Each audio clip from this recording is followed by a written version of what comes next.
Hello students, कैसे हैं आप सब। मैं बढ़िया हूं और उम्मीद करता हूं कि आप सब भी बहुत बढ़िया होंगे। तो बेटा क्विकली चलते हैं आज के एक इंटरेस्टिंग टॉपिक पे।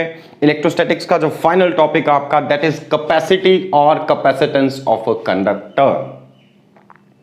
क्या होती है कैपेसिटी या capacitance? It is basically the measure of its ability to store charge. Conductor कितना ज्यादा या कितना कम चार्ज स्टोर कर सकता है, उस एबिलिटी का इंडिकेटर क्या है? उसकी कैपेसिटी या कैपेसिटेंस। जैसे मान लीजिए खाना खाने की बात करें, कुछ लोगों की कैपेसिटी ज्यादा है, कुछ लोग एक चपाती खाते हैं और पेट भर जाता है, कुछ लोग 2 खाते हैं, कुछ लोग 6 खाएंगे और फिर जाके पेट भरेगा। तो कॉमन सेंस की बात है, जो 6 खा रहा है उसकी कैपेसिटी 6 गुना है एज कंपेयर टू दैट जिसका पेट सिर्फ एक चपाती से भर रहा है। ठीक है, वो थी खाना खाने की कैपेसिटी। इससे पहले हम क्लास 11th में अगर आप फ्लैशबैक में चलें तो हम हीट कैपेसिटी पढ़ चुके हैं, heat capacity of a body. Heat capacity किसकी? किसी एक बॉडी की। तो वैसी कैपेसिटेंस किसकी? किसी एक बॉडी की। इसलिए मैं बोल रहा हूं capacitance of a conductor. Conductor मतलब एक पर्टिकुलर बॉडी। एक ही मटेरियल की 2 अलग अलग बॉडीज बना के रखोगे, अगर उनके शेप साइज अलग अलग होंगे तो उनकी कैपेसिटीज अलग अलग होंगी। एक छोटा सा सफेयर बना लो कॉपर का, एक थोड़ा बड़ा सफेयर बना लो, दोनों की कैपेसिटी अलग होगी। एक सिलेंड्रिकल शेप में कंडक्टर रख लो, एक सफेरिकल शेप में रख लो, तीसरा एक प्लेन प्लेट की फॉर्म में रख लीजिए, तीनों की कैपेसिटी अलग अलग होगी। ठीक है, सो कैपेसिटी किस किस चीज पे डिपेंड करती है, किस किस फैक्टर पे डिपेंड करेगी? पहला फैक्टर है shape and size of the conductor, right. So पहला फैक्टर जिस पे कैपेसिटी डिपेंड कर रही है वो क्या है? Shape and size of the conductor. बड़े साइज का कंडक्टर तो ज्यादा कैपेसिटी, छोटे साइज का कंडक्टर तो कम capacity, right. Presence of other conductors near या अराउंड इट। मान लीजिए कंडक्टर मैंने अकेला रखा तो इसकी कैपेसिटी अलग है, अगर इसके पास कोई दूसरा कंडक्टर लाके रख देता हूं तो इसकी कैपेसिटी बदल जाएगी। ये हम आगे डिस्कस करेंगे प्रिंसिपल ऑफ अ कैपेसिटर में। ठीक है, सो आज के लेक्चर में शुरुआत में तो हम कैपेसिटी डिस्कस करेंगे, बाद में हम कैपेसिटर्स या जिनको हम कंडेंसर्स कहते हैं, which is an arrangement to store a large amount of charge in a comparatively smaller space, वो भी हम डिस्कस करेंगे। कितनी तरह के कैपेसिटर्स होते हैं वो भी डिस्कस करेंगे। तो चलिए क्विकली आगे बढ़ते हैं। प्रेजेंस ऑफ अदर कंडक्टर्स पे तो डिपेंड करेगा, साथ ही साथ nature of the surrounding medium. मान लीजिए 2 कंडक्टर आसपास रख दिए, इसके पास लाने से इस कंडक्टर की कैपेसिटी तो बढ़ गई, बट साथ ही साथ ये एक फैक्टर और पे डिपेंड करेगी कि इनके बीच में इंटरवीनिंग मीडियम कौन सा है। ये इंटरवीनिंग मीडियम पे भी डिपेंड करेगा। ठीक है, तो ये सारी चीजें जब आगे मैथमेटिकल फॉर्मुलेशंस होंगे आपको फिर से क्लियर हो जाएंगी। तो शॉर्टकट में मैंने यहां लिख के रखी है। Nature of the surrounding medium मतलब जब मैं नेचर की बात करूं तो किस चीज पे? मीडियम की परमिटिविटी पे ये डिपेंड करेगा। ठीक है, चलिए बेटा सबसे पहले बात करते हैं हीट कैपेसिटी की, जो आप क्लास 11th में पढ़ चुके हैं। Heat capacity of a body is the amount of heat required to raise the temperature by 1 degree centigrade और 1 केल्विन। याद होगा आपको, कितनी हीट दें हम किसी कंडक्टर को कि उसका टेम्परेचर 1 डिग्री या 1 केल्विन राइज कर जाए, वो उस कंडक्टर की कैपेसिटी है। यहां Q रिप्रेजेंट्स हीट, वहां Q रिप्रेजेंट्स चार्ज। तो Q is directly proportional to delta T। जितना ज्यादा चार्ज आप किसी बॉडी को देंगे, सॉरी जितनी ज्यादा हीट आप देंगे तो उतना उसका टेम्परेचर राइज करना चाहिए। सो मान लीजिए 10 जूल हीट देने पे 1 डिग्री टेम्परेचर बदल रहा है, तो 20 जूल देने पे पक्की बात है 2 डिग्री बदल रहा होगा। So it is directly proportional to delta T। तो यहां पर प्रोपोर्शनलिटी का साइन हटाते हैं, हम एक कांस्टेंट यूज करते हैं कैपिटल S। यही कैपिटल S क्या कहलाएगा? Heat capacity of that particular body. तो ये हीट कैपेसिटी। हाँ, यहां डेल्टा T क्यों लिख रहा हूं? Delta T is change in temperature, because temperature जब एब्सोल्यूट स्केल पे जाए तो टेम्परेचर 0 कहां पे होता है? -273 degree centigrade, which is almost impossible, nearly impossible to attain that. ठीक है, so day to day life में जितनी बॉडीज आपको मिलेंगी तो किसी का टेम्परेचर आपको 0 नहीं मिलेगा, ऑलरेडी कुछ टेम्परेचर होगा। जब आप हीट देंगे तो टेम्परेचर चेंज होगा। लेकिन जब हम पोटेंशियल की बात करते हैं तो पोटेंशियल 0 हो सकता है किसी बॉडी का। अगर अनचार्ज्ड बॉडी है तो उसका पोटेंशियल कितना होगा? 0। ठीक है, इसलिए वहां पे हम V लिखेंगे। अभी मैं उस पार्ट पे आता हूं बेटा, तो ये थोड़ा सा क्लियर हो गया होगा आपको। यहां मैंने डिस्कस किया था 11th में, एक चम्मच पानी की हीट कैपेसिटी अलग है, एक बकेट पानी की अलग है, एक टैंक पानी की अलग है। एक टैंक पानी की हीट कैपेसिटी सबसे ज्यादा है क्योंकि उसका साइज सबसे ज्यादा, साइज वॉल्यूम पे डिपेंड। वैसे ही यहां पे चार्ज कैपेसिटी भी किस पे डिपेंड करेगी? साइज ऑफ द कंडक्टर पे। जितने बड़े साइज का कंडक्टर होगा उतनी ज्यादा उसकी हीट कैपेसिटी, उतनी ज्यादा उसकी कैपेसिटी या कैपेसिटेंस होगी। ठीक है, तो ये पार्ट आपको क्लियर होगा, ये चीज आपको याद होगी 11th में, रिफ्रेश हो गया। हीट देते हैं तो क्या बदलता है, टेम्परेचर। कितनी हीट दें कि टेम्परेचर 1 डिग्री बढ़ जाए, उसी को क्या बोलेंगे, उस बॉडी की हीट कैपेसिटी। चम्मच पानी को थोड़ी सी हीट दोगे तो जल्दी टेम्परेचर बढ़ जाएगा, बकेट पानी को थोड़ी ज्यादा हीट देनी पड़ेगी 1 डिग्री टेम्परेचर बढ़ाने के लिए, और टैंक पानी को उससे कई गुना ज्यादा हीट देनी पड़ेगी 1 डिग्री टेम्परेचर बढ़ाने के लिए। इसका मतलब टैंक पानी की और फुल टैंक ऑफ वाटर की हीट कैपेसिटी सबसे ज्यादा है, राइट। चलिए अब यहां पे आते हैं बेटा, तो कुछ बेसिक हम डिस्कस कर चुके हैं, अब क्विकली आगे बढ़ते हैं। अगर कोई बॉडी न्यूट्रल है, उसका पोटेंशियल 0 होगा। अब आप उसको चार्ज देना शुरू करो, अगर आप उसे पॉजिटिव चार्ज देंगे तो उसका पोटेंशियल पॉजिटिव होगा, अगर आप उसे नेगेटिव चार्ज देंगे उसका पोटेंशियल नेगेटिव होगा। जितना ज्यादा चार्ज आप देंगे उतना ज्यादा उसका पोटेंशियल बढ़ेगा, and we know that Q is directly proportional to V। अब फंडामेंटल फॉर्मूले को लेके देखो, जैसे पॉइंट चार्ज का एक फॉर्मूला था हमारे पास पोटेंशियल के लिए, KQ/R। अगर मैं डिस्टेंस फिक्स कर दूं, Q है यहां पे, ये डिस्टेंस है R, डिस्टेंस फिक्स करके इसी पॉइंट का पोटेंशियल अगर मैं यहां Q बढ़ाता जाऊंगा तो पोटेंशियल बढ़ता जाएगा, potential directly proportional to charge होगा कि नहीं। सिमिलरली बॉडी के सरफेस के लिए भी यही एप्लीकेबल है। So charge given to a body is directly proportional to the potential to which it is raised. अगर ऑलरेडी कुछ पोटेंशियल है तो आप ऐसा भी लिख सकते हैं Q, जैसे यहां पे मैं डेल्टा T लिख रहा हूं तो आप Q is directly proportional to delta V भी लिख सकते हैं। अगर ऑलरेडी 10 वोल्ट पोटेंशियल है, अब और कितना चार्ज देंगे, जितना ज्यादा चार्ज देंगे उतना ज्यादा पोटेंशियल राइज करेगा। सपोज आपने 1 कूलम चार्ज दिया और 1 वोल्ट पोटेंशियल राइज कर गया, 10 से 11 हो गया। तो अगर आप 2 कूलम देते तो 10 से 12 हो जाता। तो हम ये भी कह सकते थे Q is directly proportional to delta V। यहां V डेल्टा V एक ही है, V इसलिए लिख रहा हूं, ये मान के चल रहे हैं इनिशियली इस पे चार्ज 0 है तो इसका पोटेंशियल कितना है, 0। अब अगर यहां पे हम प्रोपोर्शनैलिटी का साइन हटाएं तो हमें कोई ना कोई कांस्टेंट ऑफ प्रोपोर्शनैलिटी यूज करना चाहिए। मैं उस कांस्टेंट को डिनोट कर रहा हूं C से, and this C is basically capacity और capacitance of the conductor. Capacity और capacitance of a conductor, of the conductor. हर एक कंडक्टर के लिए कांस्टेंट होगा, क्योंकि यहां हमने कांस्टेंट ऑफ प्रोपोर्शनैलिटी इंट्रोड्यूस किया। तो किसके लिए कांस्टेंट है, किसी एक कंडक्टर के लिए वैल्यू कांस्टेंट है। तो बेटा ये पहला फंडामेंटल फॉर्मूला कैपेसिटेंस टॉपिक में जो आपको दे रहा हूं, Q is equal to C into V। ये ठीक वैसा ही फॉर्मूला जैसे आपने क्लास 10th में जब पहली बार पोटेंशियल डिफरेंस करंट को रिलेट किया था तो ओम्स लॉ पढ़ा था, एक फंडामेंटल फॉर्मूला पढ़ा था, V is equal to IR। जब तक आप करंट से डील करते रहेंगे, आप हायर स्टडीज में भी चले जाएंगे, ये फंडामेंटल फॉर्मूला आपके साथ साथ चलेगा हमेशा, कहीं पे भी आप इसको अप्लाई कर सकते हो। V is equal to IR। Similarly अब यहां पे एक फंडामेंटल फॉर्मूला आप लोगों को दे रहा हूं बेटा, that is Q is equal to C into V। तो ये फॉर्मूला आपने याद रखना है, ये फॉर्मूला कभी नहीं भूलना, कहीं पे भी आप कभी भी इसको अप्लाई कर सकते हैं। Q is equal to C into V। Q क्या है, चार्ज गिवन, V क्या है, पोटेंशियल रेज्ड या फॉलन। जरूरी नहीं रेज हो, अगर चार्ज निकाल रहे हैं पोटेंशियल फॉल भी कर सकता है, या पहले नेगेटिव चार्ज है, पहले पॉजिटिव चार्ज है, फिर नेगेटिव ऐड कर रहे हैं तो पोटेंशियल फॉल करेगा। But anyway whatever it is, charge given is always directly proportional to change in potential. So proportionality का साइन आ गया C, this C is called capacity और capacitance of the conductor, that's it. अब अगर mathematically define करें तो कैसे करें, तो बेटा यहीं पे देखिए, अगर मैं यहां V की वैल्यू 1 वोल्ट रखूं, if V is equal to 1 volt, then यहां से देखो, तो यहां से अगर V की वैल्यू 1 वोल्ट होगी तो C की वैल्यू किसके इक्वल आ रही है, Q के इक्वल आ रही है कि नहीं। सो इसके बेसिस पे आप इसको डिफाइन कर पाएंगे। आप लिख सकते हैं बेटा, लिखिए C क्या है, capacity of a conductor. Capacity और capacitance of a conductor is numerically equal to the charge. Capacity of a conductor is numerically equal to the charge required to raise its potential by 1 volt. और जरूरी नहीं raise, आप ऐसा कह लो required to change its potential by 1 volt.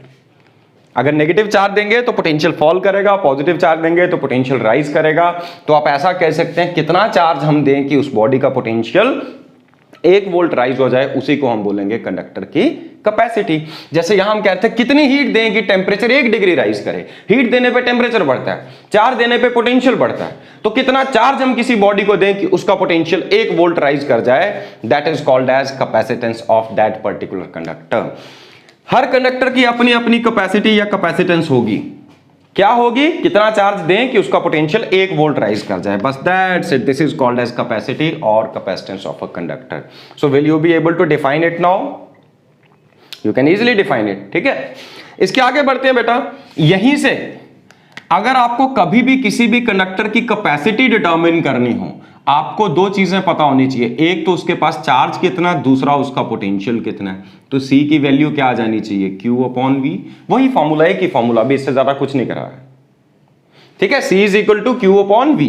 इसी के basis पे क्या हम इसकी SI यूनिट डिटरमिन कर सकते हैं, SI यूनिट। देखो SI यूनिट इसकी क्या होनी चाहिए, इट शुड बी, चार्ज की यूनिट क्या है, कूलम, इसकी यूनिट क्या है, V की, वोल्ट।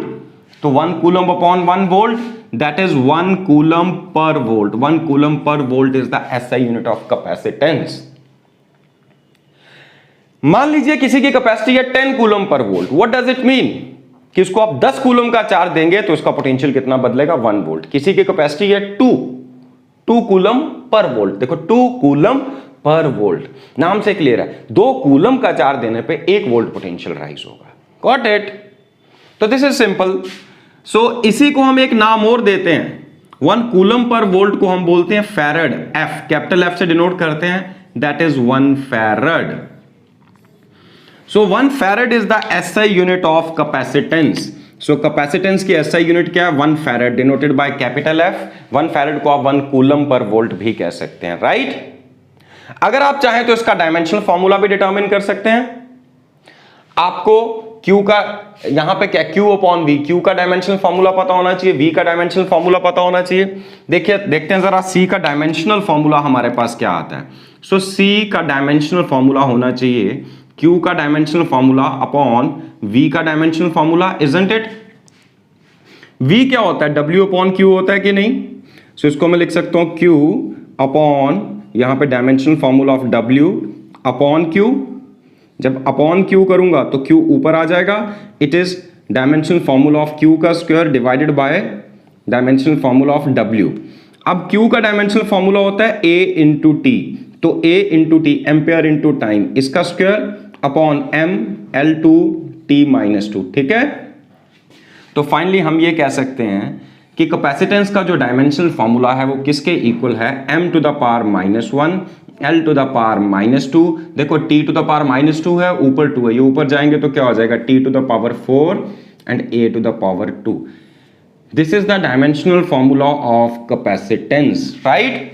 तो इस तरह से आप डायमेंशनल फॉर्मूला भी डिटरमिन कर सकते हैं, बिल्कुल बेसिक्स हैं जो क्लास 11th में आपने पढ़े हैं सारे के सारे, राइट। चलिए बेटा इसके आगे बढ़ते हैं। सो कैपेसिटेंस की यूनिट हमें पता चल चुकी है, कैपेसिटेंस का डायमेंशनल फॉर्मूला हमें पता चल चुका है, लेकिन एक चीज याद रखिएगा, ये फैरड बहुत बड़ी यूनिट है। प्रैक्टिकली 1 फैरड कैपेसिटी का कंडक्टर बना पाना बहुत मुश्किल है हमारे लिए। क्यों मुश्किल है, ये अगले पार्ट में डिस्कस करता हूं। तो प्रैक्टिकल यूनिट्स जो हमारे लिए रहती हैं वो जनरली, मिली फैरड भी बहुत कम यूज होगा। मिली फैरड क्या होगा, 10⁻³ farad. Micro farad 10⁻⁻6 farad. Nano farad 10⁻⁻9 farad. Pico farad PF that is 10⁻⁻12 farad, ठीक है। तो ये कॉमनली यूज्ड यूनिट्स हैं। फैरड आपको बहुत रेयरली मिलेगा। आर्बिट्ररी अपने से अगर कोई क्वेश्चंस बना दे, हाइपोथेटिकल केसेस हम ले लें तो उसमें हम फैरड यूज कर सकते हैं। अदरवाइज प्रैक्टिकली आप जितने न्यूमेरिकल्स देखेंगे, मिली फैरड भी बहुत रेयरली मिलेगा। माइक्रो, नैनो, पिको फैरड, इसकी टर्म्स में आपको कैपेसिटेंसेस मिलेंगे, ठीक है। तो ये चीज क्लियर होगी, यूनिट्स तक क्लियर हो गया, फंडामेंटल फॉर्मूला क्लियर हो गया। कैपेसिटी किसी कंडक्टर की डिटरमिन करनी है तो कौन सा फॉर्मूला यूज करेंगे, ये वाला यूज करेंगे। SI यूनिट मिल गई, कॉमन यूनिट्स मिल गई, प्रैक्टिकल यूनिट्स मिल गई, उसके बाद आपको डायमेंशनल फॉर्मूला मिल गया, right. So this is all in capacitance. Capacitance में इतना ही है, इसको आगे अप्लाई करेंगे। फंडामेंटल यही है, ठीक है। इस फंडामेंटल के आगे बढ़ते हैं जरा। हमने कहा कैपेसिटी किसकी होगी, किसी कंडक्टर की। तो क्यों ना सबसे पहले कोई एक कंडक्टर लें और उसकी कैपेसिटी डिटरमिन करें। कैपेसिटी और कैपेसिटेंस ऑफ एन आइसोलेटेड, मैंने अभी अभी कहा था कोई दूसरा कंडक्टर आसपास होगा तो कैपेसिटी बदलेगी, बट अभी तक हम आइसोलेटेड की बात कर रहे हैं। आइसोलेटेड स्फेरिकल कंडक्टर, हम स्फेरिकल शेप का एक कंडक्टर लेने जा रहे हैं, आइसोलेटेड कंडक्टर है। इस कंडक्टर की कैपेसिटेंस कितनी होगी अगर इस कंडक्टर का रेडियस है r। सपोज बेटा आपने इस कंडक्टर को कुछ चार्ज दिया, सपोज आपने चार्ज दिया Q, तो जैसे आप चार्ज देंगे इस सफेयर का कुछ ना कुछ पोटेंशियल आएगा। वो पोटेंशियल की वैल्यू क्या होनी चाहिए? What should be the value of potential? ये हम ऑलरेडी डिटरमिन कर चुके हैं। मैंने आपको बताया था हॉलो सफेयर के केस में V की जो वैल्यू है वो KQ/R होती है, KQ/R हॉलो सफेयर के केस में। अब यहां पे अगर सॉलिड सफेयर भी है और वो कंडक्टर है, तो कंडक्टर में सारा चार्ज कहां आता है? आउटर सरफेस पे। तो सॉलिड कंडक्टिंग सफेयर भी यूनिफॉर्मली चार्ज हॉलो सफेयर की तरह बिहेव करता है। ये हमने गॉसियस लॉ की एप्लीकेशन में जब इलेक्ट्रिक फील्ड डिटरमिन कर रहे थे तब भी पढ़ा, और पिछले एक टॉपिक में मैंने जब पोटेंशियल की बात की थी तब भी ये रिलेट कराया था। ठीक है, सो अगर सॉलिड कंडक्टर भी है तो हॉलो सफेयर की तरह बिहेव करेगा। इसकी कैपेसिटी का फॉर्मूला वही आना चाहिए, 1/4πε0 Q/R। तो V तो आपको मिल चुका। अगर V आपको मिल गया, let it be equation number 1। अब आपको क्या चाहिए? Capacitance. No, we know that capacity is equal to Q/V। तो जरा यहां पे V की वैल्यू पुट करो। What is the value of V? 1/4πε0 into Q/R। देखो बेटा, Q और Q कैंसल आउट हो जाएंगे, तो यहां से हमें फॉर्मूला मिलेगा capacity of a spherical conductor, isolated spherical conductor की कैपेसिटी कितनी होनी चाहिए? 4πε0R। यहां से एक चीज क्लियर हो रही है, that this capacity is directly proportional to R। तो यहां से हमें एक इंफॉर्मेशन मिली that capacity of this conductor, spherical conductor, is always directly proportional to the radius. और यहां क्या बताया था, किस पे डिपेंड करेगी कैपेसिटी? साइज पे। अब सफेयर का साइज, सफेयर की तो एक ही डायमेंशन हम मेजर करते हैं, दैट इज रेडियस। उसके बाद एरिया डिटरमिन करते हैं, वॉल्यूम, वो सब किस पे डिपेंड करता है? रेडियस पे। तो रेडियस ज्यादा होने का मतलब बड़े साइज का सफेयर। तो जितने बड़े साइज का सफेयर होगा उतनी ज्यादा उसकी कैपेसिटी होगी। ठीक है, so capacity is always directly proportional to R। ये याद रखिएगा in case of a spherical conductor. So in case of a spherical conductor capacity का फॉर्मूला हमारे पास आ चुका है, that is 4πε0R। Isolated spherical conductor के केस में हम फॉर्मूला डिराइव कर चुके हैं, राइट। तो अगर हम अर्थ को भी एक आइसोलेटेड सफेरिकल कंडक्टर माने, if earth is a conducting body, earth is a conducting body, और अर्थ की कैपेसिटी आप जरा डिटरमिन करके देखें, कैपेसिटी ऑफ अर्थ। या ऐसा मान लीजिए कि अर्थ जितने बड़े साइज का एक सफेरिकल कंडक्टर आप लें, अर्थ के रेडियस की वैल्यू है बेटा 6.4 इंटू 10⁶ मीटर, राइट। तो क्यों ना अर्थ जितने बड़े, अभी भी हमने कहा ना कैपेसिटी किस पे डिपेंड कर रही है? साइज पे। तो अंदाजा तो लगा ले कितने साइज का कंडक्टर होगा तो उसकी कैपेसिटी कितनी होगी। तो हमने एक बहुत बड़ा कंडक्टर लिया। कितना बड़ा कंडक्टर लिया? अर्थ के साइज के बराबर का। तो अगर अर्थ के साइज के बराबर का कंडक्टर हम लें तो उसकी कैपेसिटी क्या आनी चाहिए? It should be equal to 4πε0R, isn't it? अभी अभी फॉर्मूला हमने डिराइव किया बेटा। R की वैल्यू क्या है? 6.4 इंटू 10⁶ मीटर, राइट। 4πε0, देखो 1/4πε0 की वैल्यू क्या थी? 1/4πε0 की वैल्यू थी, इसकी वैल्यू थी 9 इंटू 10⁹, लेकिन ये उसका रेसिप्रोकल है, तो इसकी वैल्यू क्या हो जाएगी? 1/9 इंटू 10⁹। ठीक है, जब आप इसको डिवाइड करके देखेंगे it comes out to be 0.79 63, then 0.711 into 10⁻³ farad. What does it mean? बहुत छोटी वैल्यू आ रही है, तो 10⁻³ फैरड है, तो -3 10⁻³ को मिली बोलते हैं। तो हम ये कह सकते हैं अर्थ की कैपेसिटी कितनी है?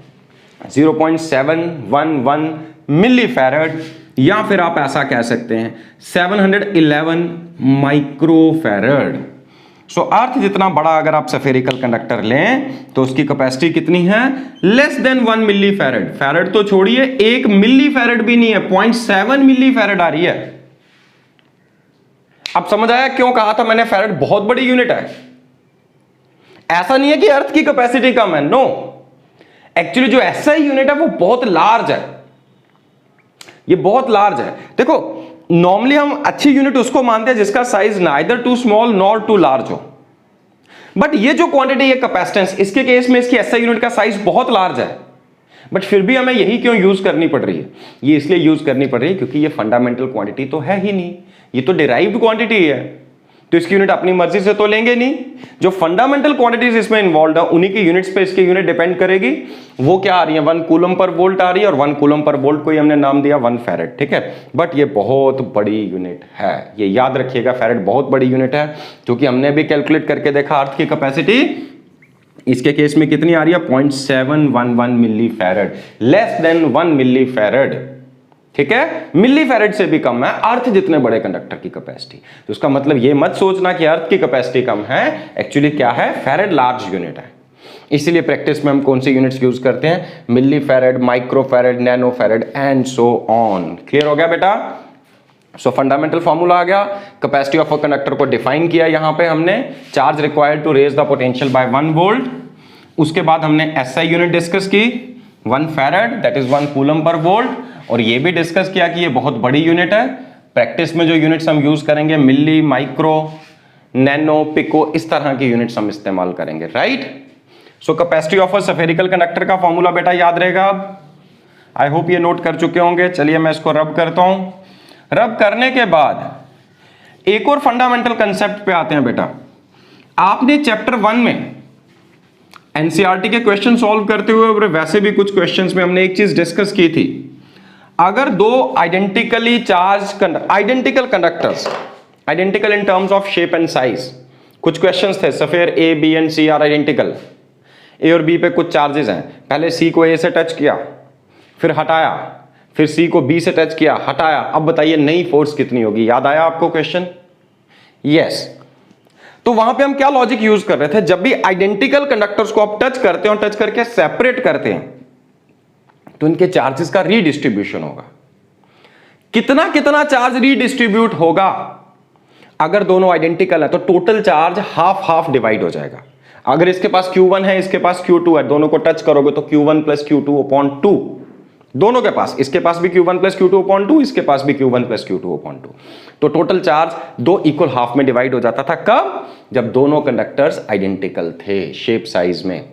एक के पास Q है, दूसरा न्यूट्रल है, तो टच किया, सेपरेट किया, दोनों के पास कितना हो गया, Q/2 Q/2 टोटल चार्ज। चाहे एक न्यूट्रल हो चाहे दोनों चार्ज हो, टोटल चार्ज को हम आधा आधा डिस्ट्रीब्यूट करते थे। बट अगर ये दोनों कंडक्टर्स सेम शेप साइज के ना हो, मान लीजिए इसका साइज, इसका रेडियस है लेटस से R1 और दूसरा सफेद थोड़ा छोटा है जिसका रेडियस है लेटस से, इसका रेडियस है बेटा R2, ठीक है।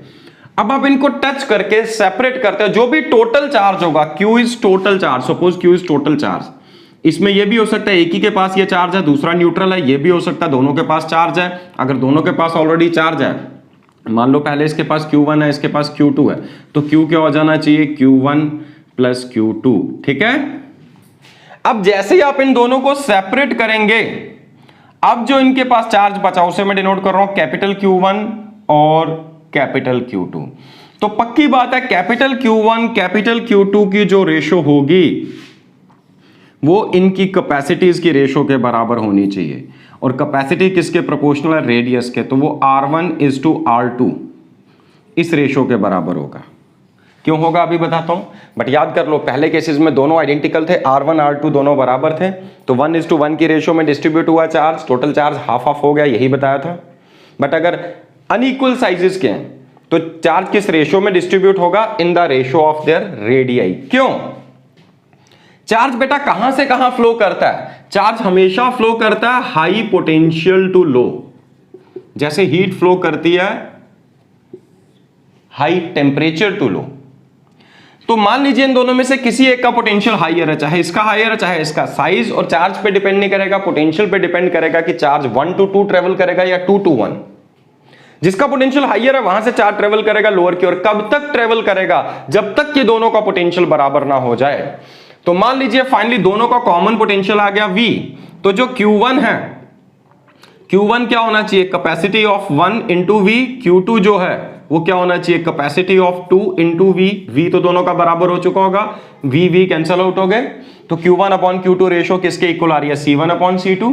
और अभी अभी हमने कहा था C is directly proportional to R, नहीं तो पूरा फॉर्मूला लिख लो, 4πε0 R1 Q1, इसकी सफेयर 1 की कैपेसिटी, 4πε0 R2, दूसरे सफेयर की कैपेसिटी। तो देखिए R1/R2 के इक्वल आना चाहिए कि नहीं।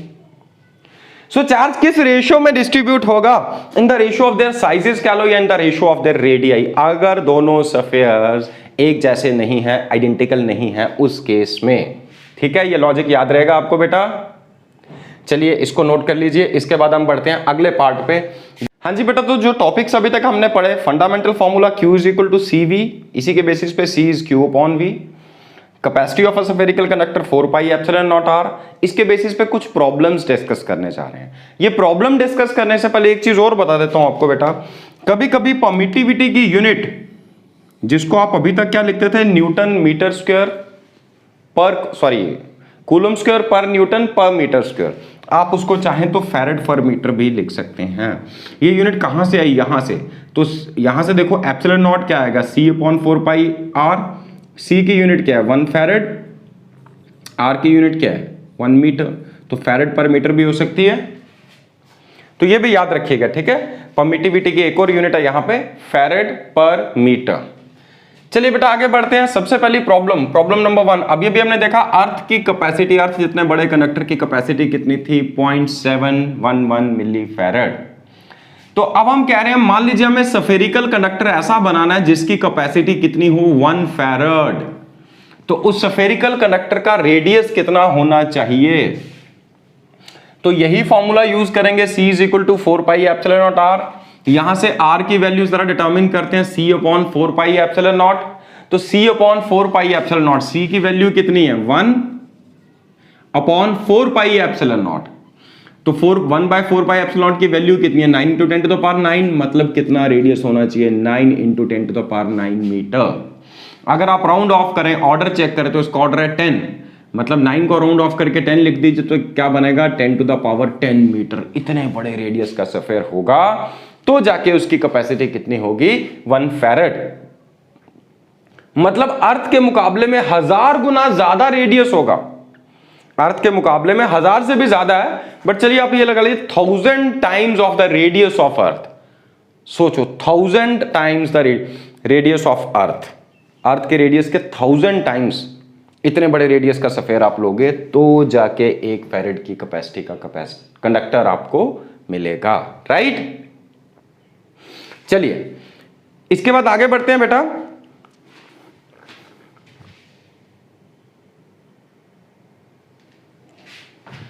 हाँ बेटा, तो next, n drops of mercury of equal radii and possessing equal charges combine to form a larger drop. Compare the charge, capacity and potential of the larger drop to those quantities of smaller drop.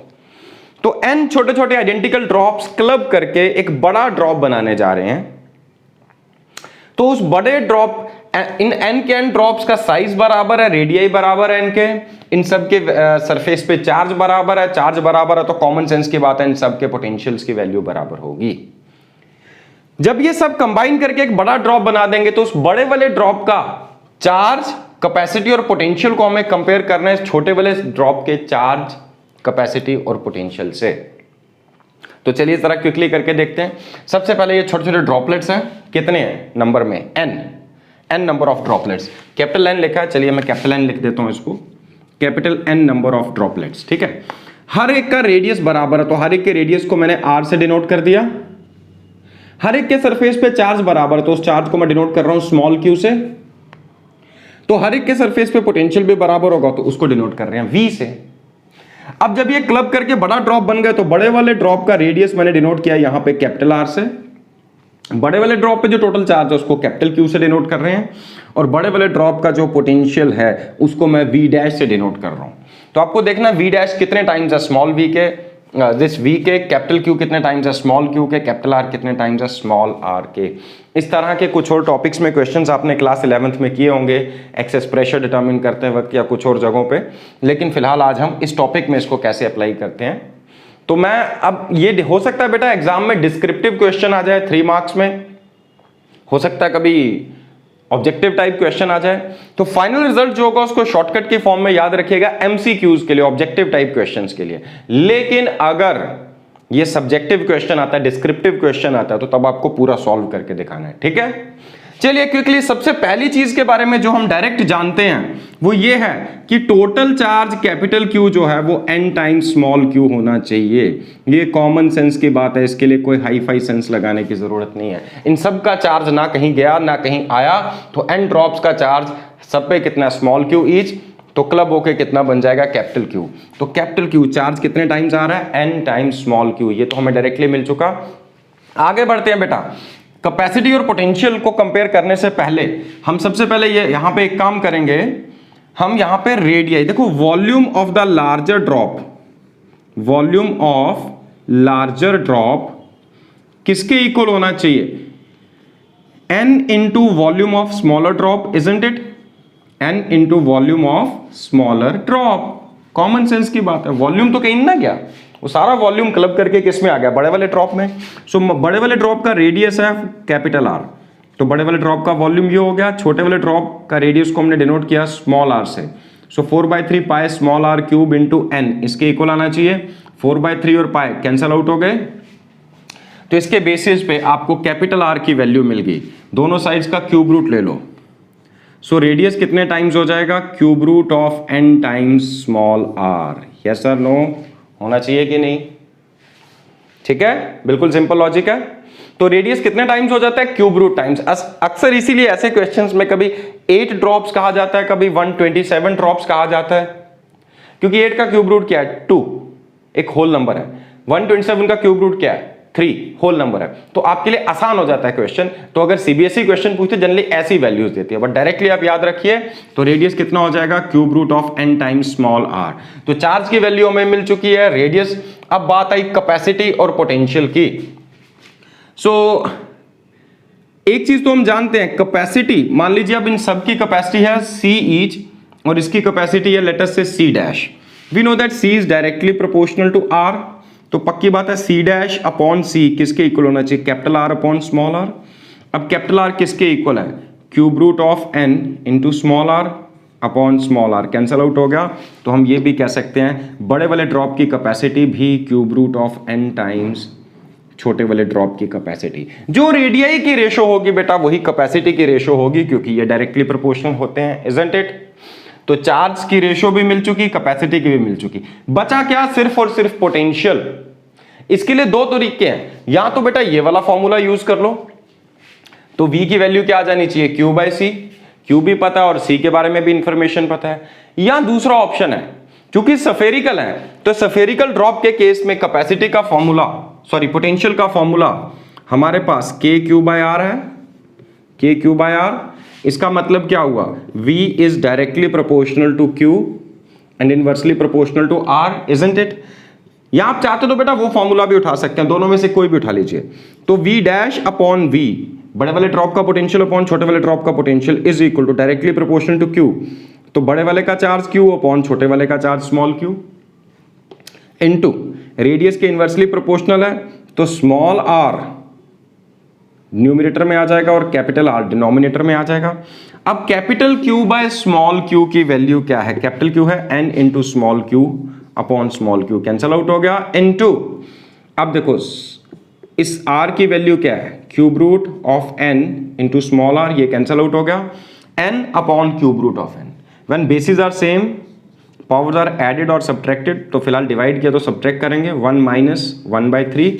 तो इससे clear हो गया हमें कि जो नए वाले drop का पोटेंशियल है वो n to the power 1 minus 1/3 is 2/3, तो 2/3 times potential of smaller drop, right. तो हो चुका ये। आप चाहते तो यहां पे ये भी कर सकते थे, V is equal to Q by C, V is equal to Q by C। V is directly proportional to Q, V is inversely proportional to C। तो जैसे यहां पे Q बाय R लिख रहे हैं, तो R की जगह क्या आ जाएगा, C। तो C की रेशियो भी तो वही होती है जो R की रेशियो है, तो अल्टीमेटली वैल्यू आपके पास सेम आ जाएगी। आप चाहें तो वहां से भी इसको कैलकुलेट करके देख सकते हैं, राइट। तो इस तरह के कुछ क्वेश्चंस और भी अटेम्प्ट करेंगे, लेकिन अभी आज इतना ही। इसके बाद मैं बढ़ता हूं कैपेसिटर और कंडेंसर पे। हाँ जी बेटा, क्विकली बढ़ते हैं अगले टॉपिक पे, दैट इज कैपेसिटर और condenser. So what is capacitor or a condenser? It's an arrangement to store a large amount of charge in a comparatively smaller space. कि अगर हमें ज्यादा चार्ज को थोड़ी स्पेस के अंदर स्टोर करना हो, उसके लिए हमने एक अरेंजमेंट डिजाइन किया, एक अरेंजमेंट बनाया, that is called a capacitor और अ कंडेंसर। कंडेंसर का लिटरेरी मीनिंग है बेटा ठूस ठूस के चार्ज को भरना, छोटी स्पेस के अंदर ज्यादा चार्ज को दबा दबा के अगर आप भर दें तो ऐसे अरेंजमेंट को हम क्या बोलेंगे, कैपेसिटर और कंडेंसर। क्या है कैपेसिटर, क्या है कंडेंसर, किस तरह से काम करता है और क्या है इसका, कितनी टाइप के कैपेसिटर्स हैं हमारे पास, ये सब चीजें हम आगे डिस्कस करेंगे, साथ ही साथ इसका सिंबल भी। सबसे पहले ये मैंने क्यों कहा कि इन अ कंपैरेटिवली स्मॉलर स्पेस, इससे पिछले पार्ट में हम डिस्कस कर चुके हैं। Capacity of a conductor depends on it's size. अगर आपको ज्यादा कैपेसिटी का कंडक्टर चाहिए तो आपको उसके लिए उसका साइज बढ़ाना पड़ेगा, ठीक है, इजंट इट। तो इसका मतलब ज्यादा चार्ज स्टोर करने के लिए आपको साइज ज्यादा चाहिए। अगर साइज छोटा होगा तो क्या फर्क पड़ेगा, क्या होगा, मान लीजिए मेरे पास एक छोटे से साइज का कंडक्टर है, मैं इसको चार्ज दिए जा रहा हूं, जैसे ही चार्ज बढ़ाता जाऊंगा इसका पोटेंशियल तो बढ़ेगा, इसके सरफेस पे चार्ज डेंसिटी बढ़ेगी, इसके सरफेस पे चार्ज डेंसिटी बढ़नी चाहिए। चार्ज डेंसिटी बढ़ेगी तो उसके आसपास इलेक्ट्रिक फील्ड बढ़ेगा। एक स्टेज आएगी कि इलेक्ट्रिक फील्ड इतना स्ट्रांग हो जाएगा कि इसके आसपास की एयर का डाई इलेक्ट्रिक ब्रेकडाउन होना शुरू हो जाएगा। पहले कोरोना डिस्चार्ज शुरू होगा थोड़ा थोड़ा, फिर एक स्टेज आएगी एयर का ब्रेकडाउन हो जाएगा। जैसे ब्रेकडाउन होगा वो चार्ज रेडिली लीक होना स्टार्ट हो जाएगा। आप चाह के भी एक लिमिट के बियॉन्ड इस पे चार्ज स्टोर नहीं कर पाएंगे, राइट। ये बात समझ आ गई आपको। सो अब हम क्या करें कि कम स्पेस के अंदर हम ज्यादा चार्ज को स्टोर कर सकें, तो हम उसके लिए एक काम करते हैं। मान लीजिए आपके पास कोई एक कंडक्टिंग बॉडी है, लेट अस से ये प्लेट है, कोई भी शेप हो सकती है, जरूरी नहीं प्लेट ए। मैंने इस प्लेट ए को कुछ चार्ज दिया, तो जैसे ही चार्ज दूंगा वो चार्ज इसके सरफेस पे आएगा।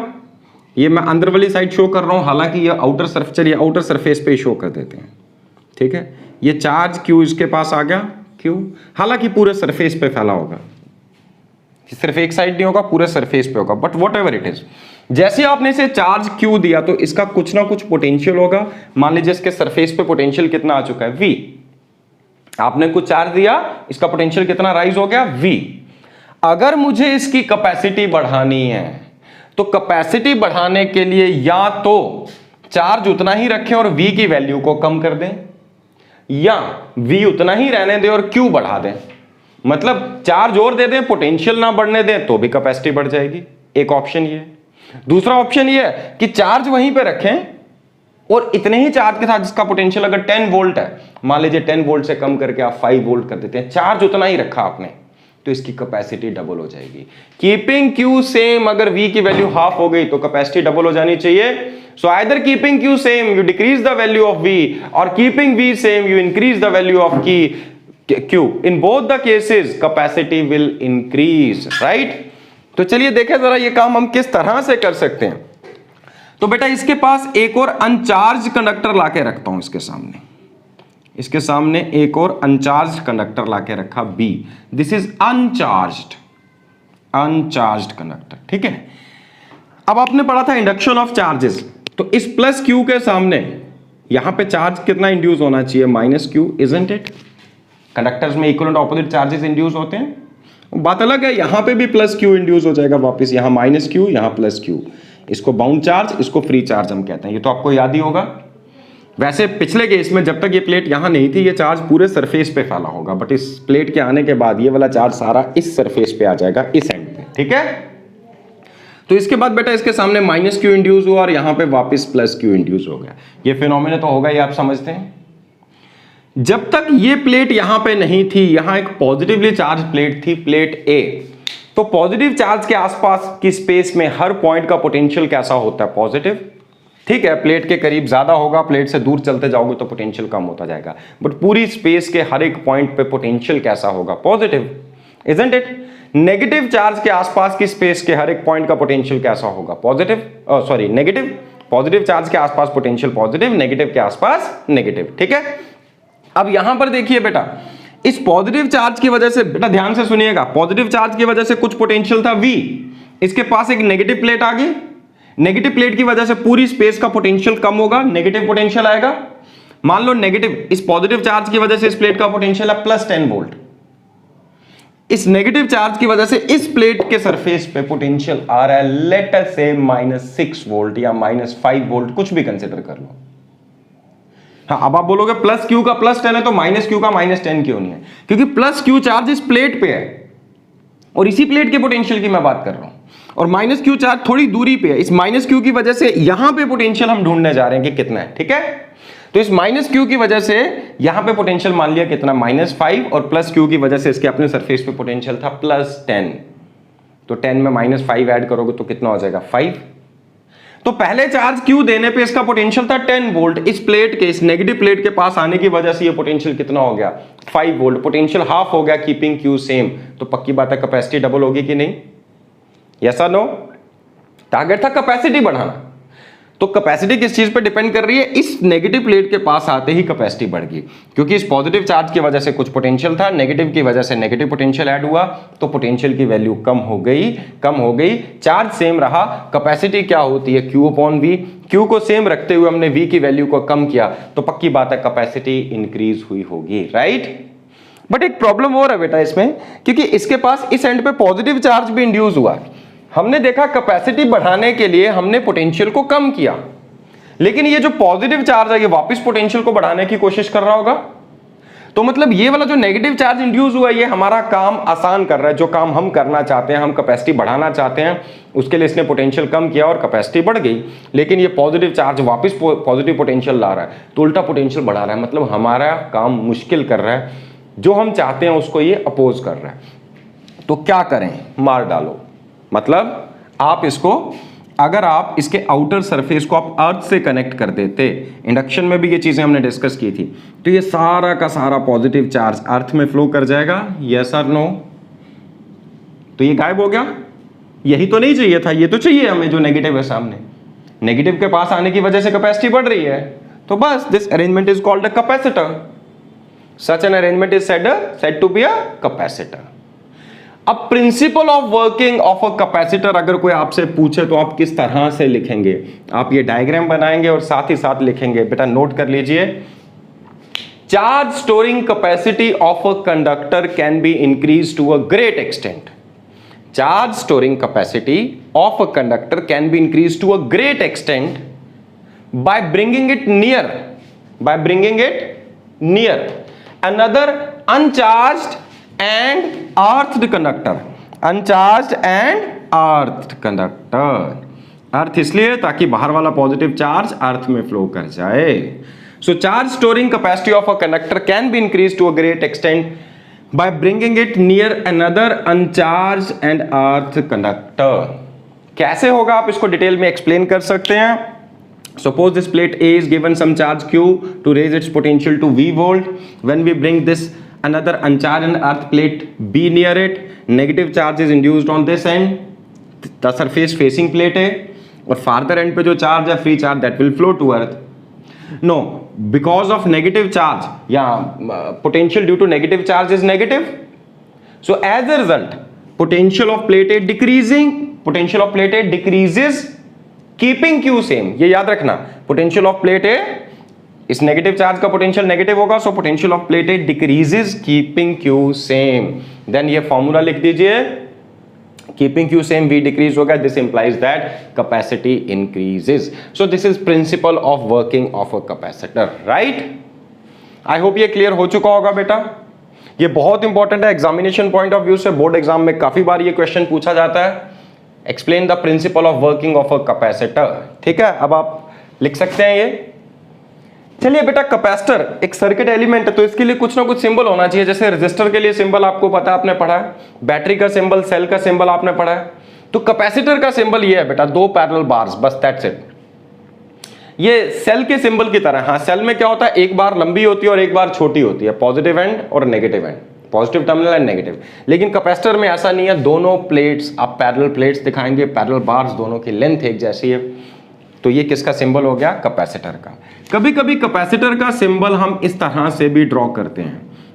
तो ये क्या इंडिकेट कर रहा है, ये इंडिकेट कर रहा है वेरिएबल कैपेसिटर, एक ऐसा कैपेसिटर जिसकी कैपेसिटी आप अपनी मर्जी से बदल सकते हैं, वेरिएबल कैपेसिटर। इसको कहां इस्तेमाल करते हैं, बहुत ज्यादा इस्तेमाल करते हैं हम इसको, इस्तेमाल करते हैं ट्यूनिंग में। ट्यूनिंग क्या, रेडियो स्टेशंस की ट्यूनिंग, टीवी में चैनल्स की ट्यूनिंग। तो जहां जहां हम ट्यूनिंग करते हैं चैनल्स को या अलग अलग फ्रीक्वेंसीज के लिए जब हम ट्यून करने की कोशिश करते हैं वहां पे इसका इंपॉर्टेंट रोल है। ये हम डिस्कस करेंगे आगे, एक चैप्टर आएगा आपका इलेक्ट्रोमैग्नेटिक इंडक्शन एंड एसी, उस यूनिट में हम ये चीजें डिस्कस करेंगे, ठीक है। तो फिलहाल कैपेसिटर का सिंबल क्लियर हो गया, कैपेसिटर का वर्किंग प्रिंसिपल समझ आ गया। अब हम बात करने जा रहे हैं बेटा टाइप्स ऑफ कैपेसिटर्स। 3 तरह के कैपेसिटर्स हैं। देखो कैपेसिटर बनाने के लिए हमें 2 कंडक्टर्स को आमने सामने रखना है, जैसे यहां पे मैंने दिखाया। इनके सरफेसेस जितना आमने सामने और जितना करीब होंगे, ये नेगेटिव चार्ज इसके जितना करीब आएगा उतना इसका असर बढ़ेगा, उतना पोटेंशियल कम होगा, उतनी कैपेसिटी बढ़ेगी। तो इन दोनों कंडक्टर्स के बीच का गैप कम से कम होना चाहिए, जितना कम करोगे उतनी कैपेसिटी बढ़ेगी, ठीक है। अब मैं बात कर रहा था टाइप्स की। अगर ये जो 2 कंडक्टर हमें रखने हैं आमने सामने, एक को अर्थ से भी कनेक्ट करना है, तो ये जो आमने सामने आपने कंडक्टर्स रखे, अगर इनकी शेप प्लेन प्लेट्स की फॉर्म में है, plane plates, then such a capacitor is said to be a parallel plate capacitor. अगर ये कॉन्सेंट्रिक स्फीयर्स हैं, देखो सरफेसेस आमने सामने होने चाहिए, तो कैसे स्फीयर लेने पड़ेंगे? कॉन्सेंट्रिक। अगर दोनों कंडक्टर स्फेरिकल शेप के कंडक्टर्स हैं, जो 2 कंडक्टर्स हमने लिए और दोनों कॉन्सेंट्रिक स्फीयर्स हैं, such a capacitor is said to be a spherical capacitor. और अगर ये दोनों कंडक्टर सिलिंड्रिकल है, कोएक्सियल सिलेंडर्स, एक के ऊपर दूसरा इस तरह से, then such a capacitor is said to be cylindrical capacitor. Ultimately 2 conductors को आमने सामने आपको रखना, ठीक है।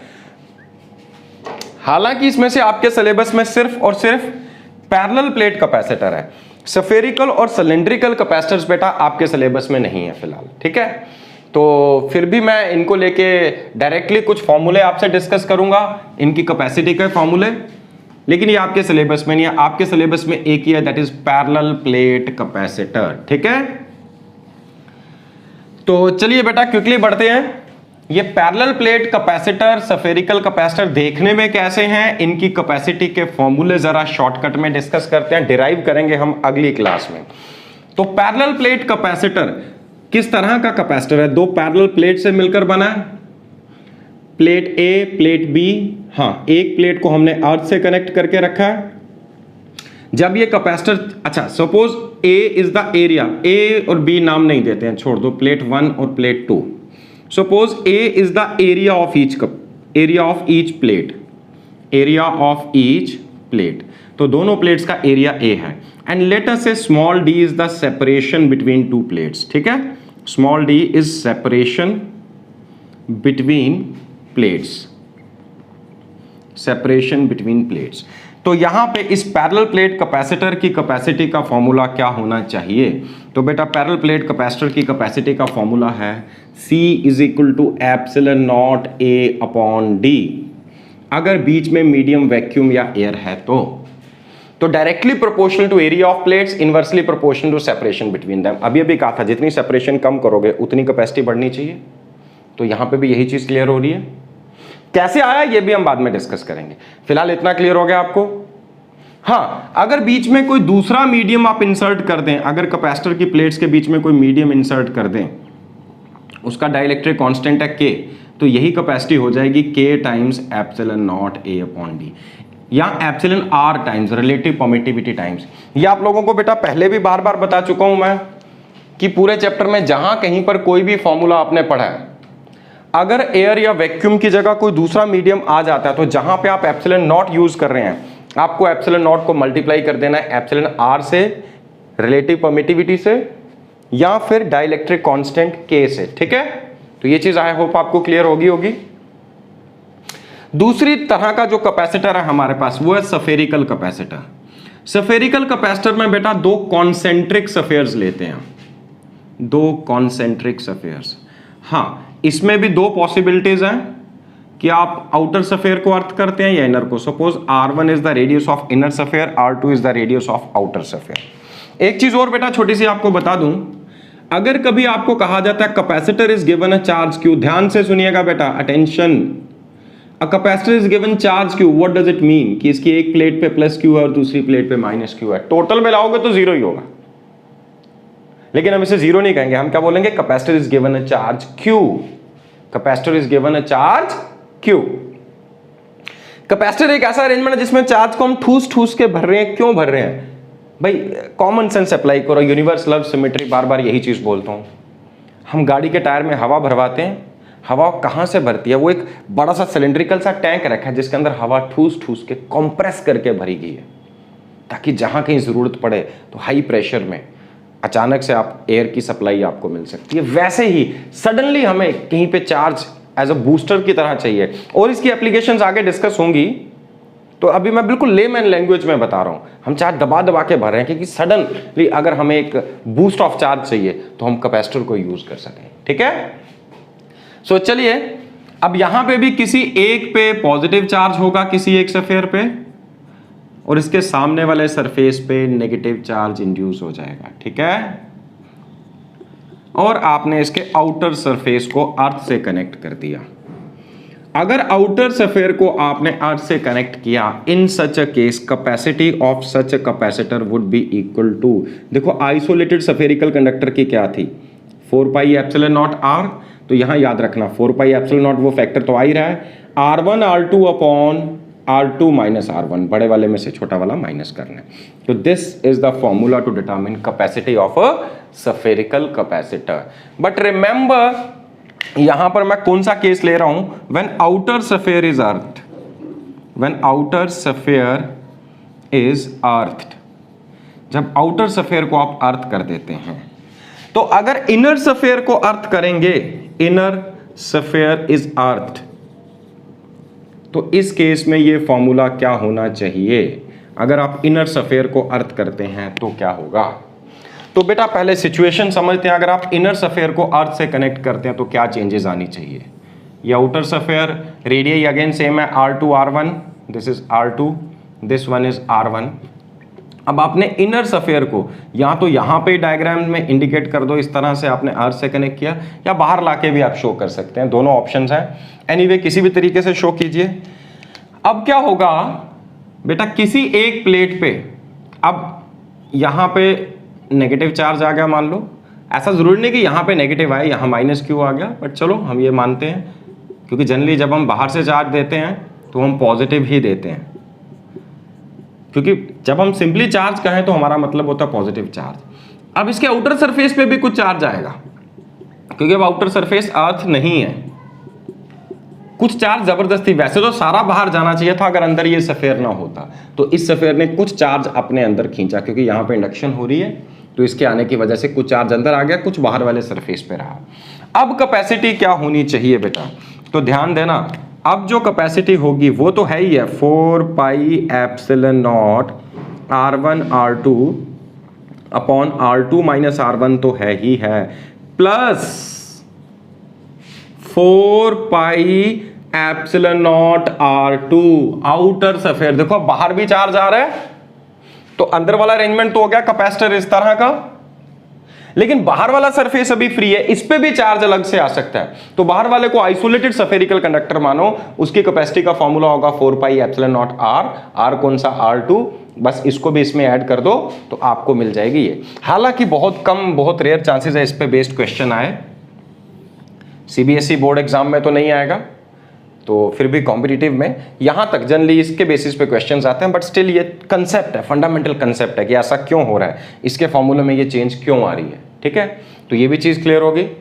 तीसरा जो कैपेसिटर है हमारे पास बेटा, दैट इज सिलिंड्रिकल। इसमें हम कोएक्सियल सिलेंडर्स लेंगे। तो वीडियो को ज्यादा लंबा नहीं करेंगे, ऑलरेडी लंबा हो चुका है, बट बेटा अगर कंसेप्ट अच्छे से क्लियर करने हों तो थोड़ी लेंथ बढ़ ही जाती है। ठीक है, यहाँ पे भी आउटर को अगर मैंने अर्थ से कनेक्ट किया, यहाँ पे भी पॉसिबिलिटी है कि आप इनर को भी कनेक्ट कर सकते हैं, बट अभी हमें वहाँ जाने की ज़रूरत नहीं है इतना। तो सपोज इस इनर सिलेंडर के सरफेस पे जो चार्ज है दैट इज़ प्लस Q, और आउटर के अंदर वाले सरफेस पे जो चार्ज है that is minus Q। In such a situation suppose height या length of this cylindrical capacitor is L, and again radius जो है, इनर रेडियस R1 और ये इसका एक्सिस आ गया, और ये जो आउटर रेडियस है इसको अगर मैं R2 लूं, तो capacity of a cylindrical capacitor is 2 pi epsilon not L length upon natural logarithm of R2 upon R1। या आप चाहें तो इसको कॉमन लॉग में कन्वर्ट कर सकते हैं। आपको याद होगा नेचुरल लॉग को कॉमन में कन्वर्ट करने के लिए आप 2.303 से मल्टीप्लाई करते हैं, ठीक है। तो बेटा ये थे फॉर्मूले तीनों अलग अलग तरह के कैपेसिटर्स की कैपेसिटी के। इसमें हम डिटेल में स्टडी करने जाएंगे पैरेलल प्लेट कैपेसिटर, जो कि हम अगली क्लास में डिस्कस करेंगे। आज के लिए सिर्फ इतना ही, ठीक है। तो आप इसको स्टडी कीजिए अच्छे से, जहां डाउट्स रहते हैं बेटा पूछिए। Wish you all the best, God bless you.